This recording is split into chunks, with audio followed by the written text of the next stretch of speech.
the flyover country, the forgotten American. We're going to get to work immediately for the American people.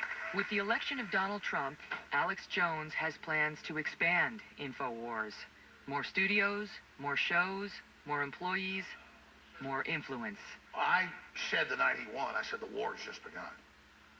So we just got a beachhead, and so that's just the start of the war for me. And Alex Jones goes into battle with a powerful ally. Just 2 weeks ago, the Trump-Pence campaign emailed this message to supporters. Notice at the bottom, it's a link to InfoWars. Later, Tom Brokaw joins us with some thoughts about hate speech and responsibility. So, to wrap it up here, this Pizzagate thing is just outrage. It's indignation over these pedophile rings. The word gets out, okay? You could say it's all rumor, but it's not rumor because a lot of people have been arrested for this white slavery and the child pedophilia. Look up a guy named Craig Sawyer and what he's doing, okay? There's a lot of very elite type people that pay money for child pornography, for interaction with children, and there's code names. The FBI gave the code name, happened to be pizza. They were using slices of pizza to define what they wanted in terms of sexual gratification from children. I mean, as sick and twisted and bizarre as that may sound, that's the world we live in. There's people that want to have sex with children. Okay, and that is perverted. And so, of course, InfoWars is investigating this. I mean, Alex is not a pedophile. He doesn't want any of his reporters to be pedophiles. He wants this stuff to stop. These are innocent children that are being exploited to their detriment. Maybe for the rest of their lives, they're going to be affected by these things. Okay, and there's cases where children are murdered, okay? There's some kind of satanic rituals involved, and it's all very satanic, Luciferian, whatever you want to call it. You hurt a child, I mean, it goes directly against everything that's written in every holy book in the world, okay? It's got to. I know it goes against everything in the Bible. I mean, what is written in the Bible is very clear, okay? God has no patience for those that would harm a child in any way, okay? And that's what we're talking about here. We're talking about harming children. So it's a very serious subject that notice Megyn Kelly really didn't go into and say, well, you know, you're right. It's substantiated that these things do go on, and it's very, very immoral, very wrong, very evil that we don't investigate these things more and have it, you know, put it out on the news. Let's know. I mean, children being kidnapped, killed, sold. And it's perverted. So, I mean, I understand the indignation. And this idea that Obama's birth certificate is, he was proven that was all made up news about birth. Look up Sheriff Joe Arpaio and what he did. His investigators, forensic team said, look, this is not an authentic document. You can actually see the layers. These guys with their expertise and equipment, technical knowledge, they know how to pull layers off a birth certificate, that kind of an official document. And they can prove that indeed the document that Obama presented was a fraud. In fact, it was a fabrication. So, I mean, I'm not saying that Obama wasn't born in America, okay? I'm just saying that particular birth certificate, for whatever reason he presented it, it was proven to be a fraud. Okay, that's by a team of forensic experts. I don't know why Alex Jones didn't bring that up.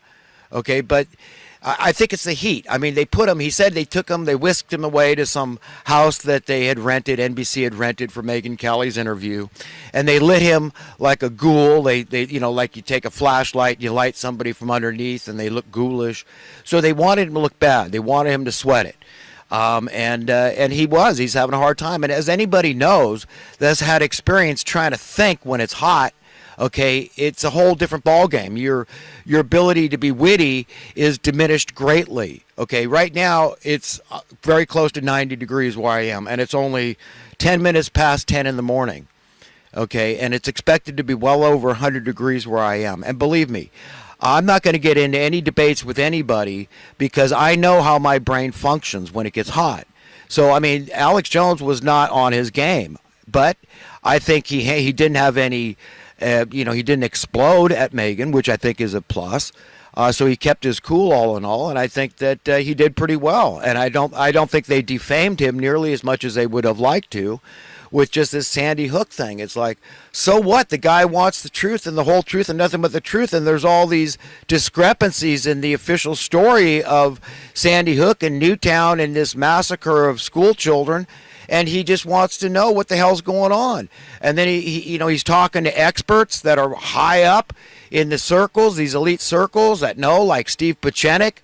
I mean, this is another one of these guys like, who was this guy that, Perkins, John Perkins, the assassination, what do they call it? What did he call himself? The Confessions of an Economic Hitman, John Perkins, right?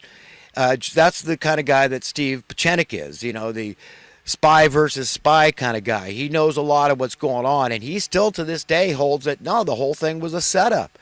Okay, so who really knows? You didn't see them add a clip from Steve Pieczenik and then bonify it by, this is who this guy is, this is what he's done, and it can all be vetted and proven that, yes, Steve Pieczenik is who he says he is. You notice that Megyn Kelly didn't bother to do anything like that. Or how about Wolfgang Helbig? Okay, Halbig. Look up Wolfgang Helbig.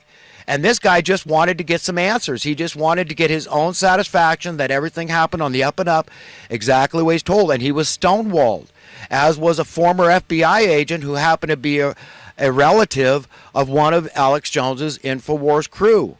Okay? So, I mean, this is the idea that Alex Jones is just making stuff up and he's being incendiary, okay, is a bunch of bull. Nobody has been killed because they claimed, I'm an Alex Jones supporter and I'm going to go commit some mass murder somewhere. Okay, it's never happened. And the likelihood of it happening is practically zero, because that's not the kind of people that are fans and listeners of the show. The ones that are listeners and fans of the show are those that are after the truth, the whole truth, and nothing but the truth. They don't want to be treated like mushrooms, fed crap and kept in the dark, okay? And we are being treated like a bunch of frogs for boiling.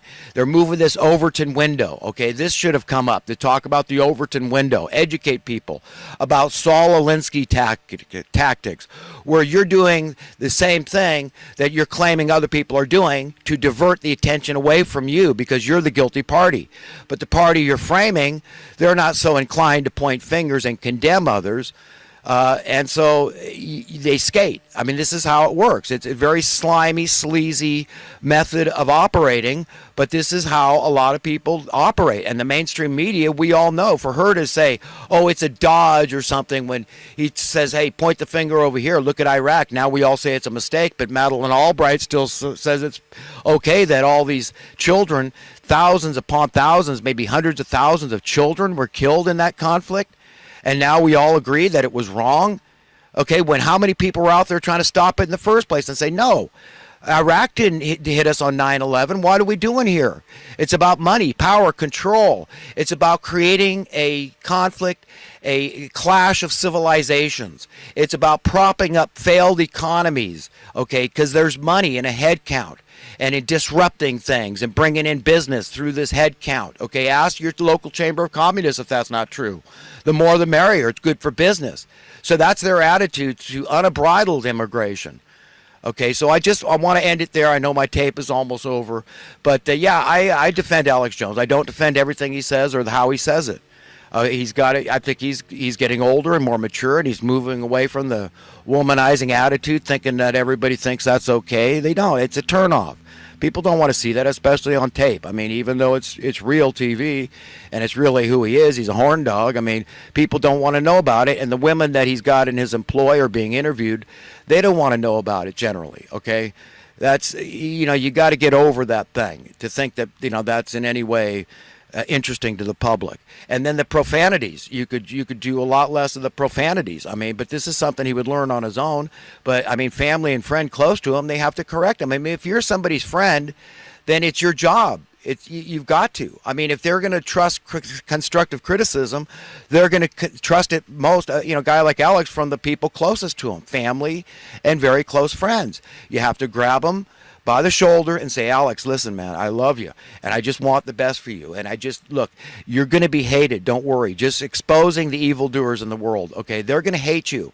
And, you know, it's without cause, but there's nothing you could do about that. But don't go out of your way to make them, give them any justification to want to kill you, okay? Because believe me, I mean, this is the kind of life he lives, where his life is constantly in jeopardy, okay? Because he's so outspoken about the evil in the world. And I admire that courage. I admire that bravery in any man. Okay, and he's been an inspiration to me to get me out there and utilize my First Amendment. Use it or lose it, folks. Okay, if you're an American, you've got to value that freedom, okay? Because we're not absolutely free. We're beholden to these banksters, okay? The money printing class, these political elitists, okay? It's true. They've got us by the throat, and they keep debasing our currency through raising our cost of living. They're enslaving us more and more and more. This is how we're being tyrannized.